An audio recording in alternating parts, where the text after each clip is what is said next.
আসসালামু আলাইকুম প্রিয় দর্শক, এই শীতে সবাই কেমন আছেন? আশা করছি সবাই ভালো আছেন। শীত মানেই শিশির ভেজা কুয়াশা, শীত মানেই মিষ্টি মিষ্টি রোদ, আর শীত মানেই নানান ধরনের মিষ্টি মিষ্টি পিঠাপুলি খাওয়ার ধুম।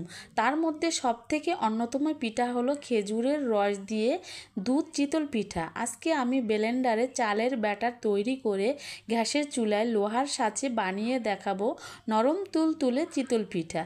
এই চিতল পিঠার রেসিপি প্রথম থেকে শেষ পর্যন্ত ফলো করলে যে কেউ অনায়াসে বানিয়ে ফেলতে পারবেন। আমি যেভাবে বানাবো 100% হবেই হবে। তো আর বেশি কথা বাড়াবো না, মূল রেসিপিতে চলে যাই। এখানে আমি 1 কেজি পরিমাণে আতপ চাল ধুয়ে পরিষ্কার করে আধা ঘন্টার মতো ভিজিয়ে রেখেছিলাম। আর এখানে নিয়েছি ছোট এক বাটি পরিমাণের ভাত। এই ভাতটা দেওয়ার কারণে চিতল পিঠাটা নরম তুলতুলে সফট হবে।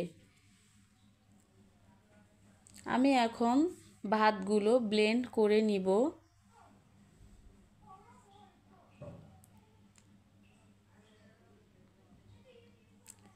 আমি সব ভাতগুলো ঢেলে নিলাম। এখন আমি এখানে দিয়ে দিব অল্প কিছু পরিমাণে পানি।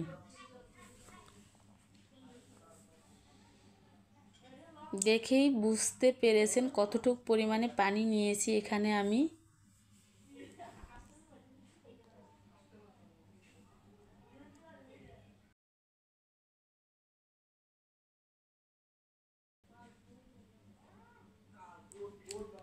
আমার ভাতগুলো ব্লেন্ড করা হয়ে গিয়েছে, দেখুন।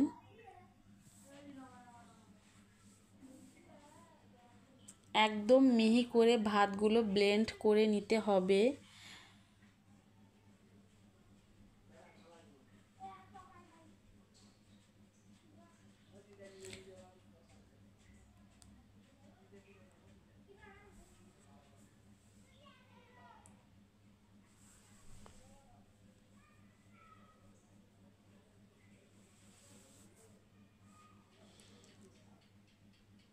এখন আমি আতপ চালগুলো ব্লেন্ড করে নিব।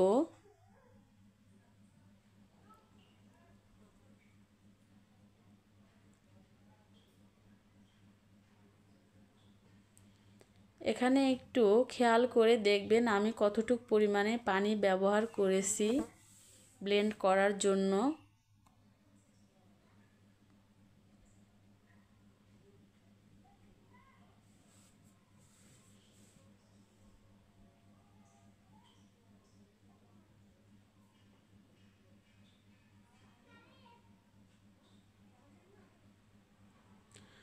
আমার আতপ চালগুলো ব্লেন্ড করা হয়ে গিয়েছে, দেখুন।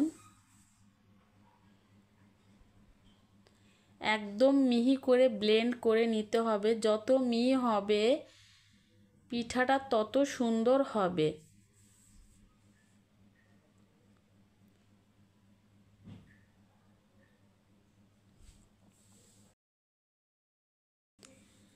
একইভাবে সব চালগুলো আমি ব্লেন্ড করে নিয়েছি।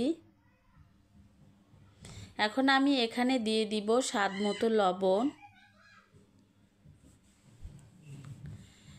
ব্যাটারটাকে সুন্দর করে ভাতের যে ব্যাটারটা ছিল চালের গুঁড়ির ব্যাটারের সাথেও ভালোভাবে মিশিয়ে নিতে হবে। এভাবে নেড়ে চেড়ে কিছু সময় নিয়ে নেড়ে চেড়ে নিতে হবে, যাতে ভাত এবং চালের ব্যাটারটা একসাথে মিশে যায়। দেখুন, এরকম ব্যাটারটার ঘনত্ব রাখবেন। আমি একটু লবণ দেখে নিচ্ছি। আমার ব্যাটারটা তৈরি হয়ে গিয়েছে চিতল পিঠার। এখন আমি চলে যাব চুলায়। এখানে আমি লোহার ছাঁচ নিয়েছি, আপনারা চাইলে মাটির ছাঁচেও তৈরি করতে পারেন। আগের থেকেই গরম করে নিয়েছি। পিঠা দেওয়ার সময় হাই হিটে চুলার জাল বাড়িয়ে দিতে হবে।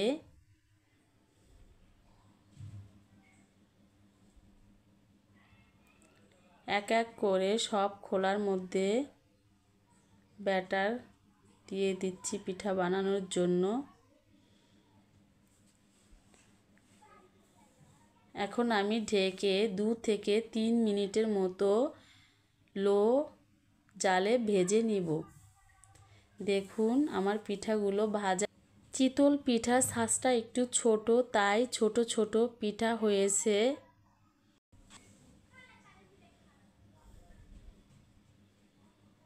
আমি সব পিঠাগুলো তুলে নিলাম।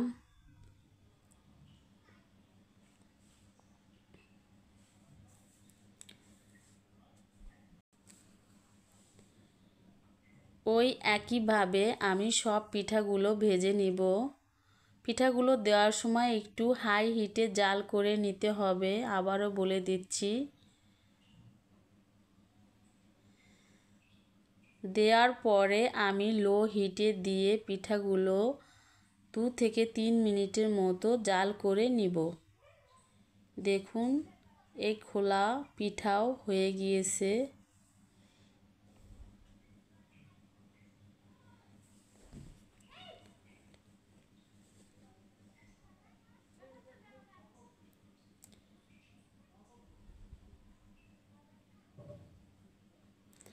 আমি ওই একইভাবে সব পিঠাগুলো ভেজে নিলাম। দেখুন 1 কেজি চালে পিঠা আমার এখানে 2 প্লেট পিঠা হয়েছে। দেখুন কতটা নরম সফট ফুলকো ফুলকো হয়েছে চিতল পিঠাগুলো, দেখেই বুঝতে পারতেছেন।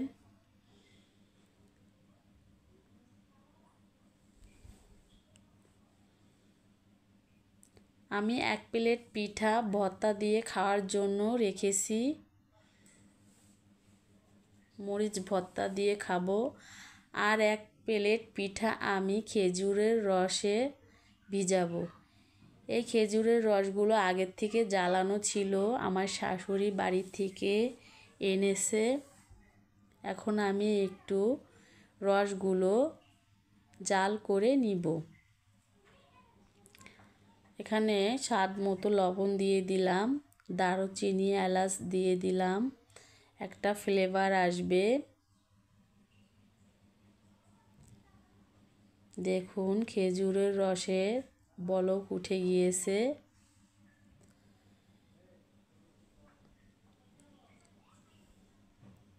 এখন আমি চুলার জাল বন্ধ করে দিব।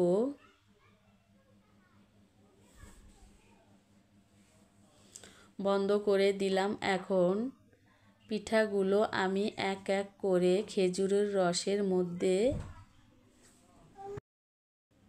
দিয়ে 1 ঘন্টার মতো ভিজিয়ে নিব। আপনারা চাইলে আরও বেশি ভিজিয়ে নিতে পারেন। রাতে ভিজিয়ে রাখলে সকালে এই পিঠাগুলো খেতে অনেক মজা হয়।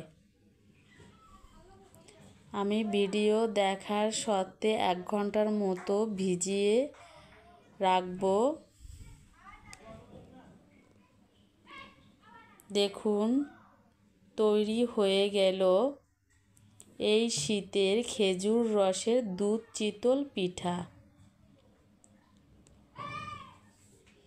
আমি একটা কেটে দেখাচ্ছি। দেখুন কতটা নরম এবং সফট হয়েছে দুধ চিতল পিঠা। দুধ চিতল পিঠার রেসিপি যদি ভালো লাগে একটি লাইক এবং সাবস্ক্রাইব করে পাশে থাকা বেল আইকনটি বাজিয়ে দেবেন, যাতে আমি এই শীতে আরও নতুন নতুন শীতের পিঠার ভিডিও ছাড়লে আপনাদের কাছে পৌঁছে যায়। আজ এই পর্যন্তই, দেখা হবে অন্য কোনো শীতের পিঠার রেসিপির সাথে। সবাই ভালো থাকবেন, সুস্থ থাকবেন। আল্লাহ হাফেজ।